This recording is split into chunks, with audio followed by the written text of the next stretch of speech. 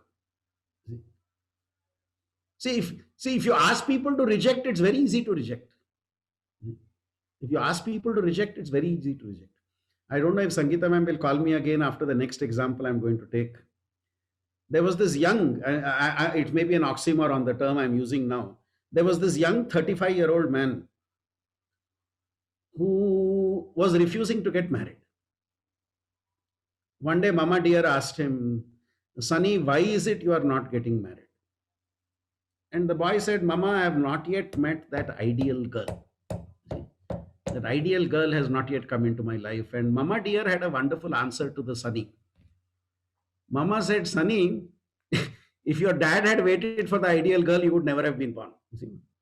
If your dad had waited for that ideal girl to come around, you would never have been born. Now, the burden of my story is simple. It's very easy to say, I don't want anybody. It's very easy to say everybody is corrupt. It's very easy to say I don't want to vote for anybody. But where is the positive solution? I'll just take half a second to make a final point. In 2004, I won't name the area. There was a particular polling booth in Bangalore which had the highest number of educated people. And they had 18% voting.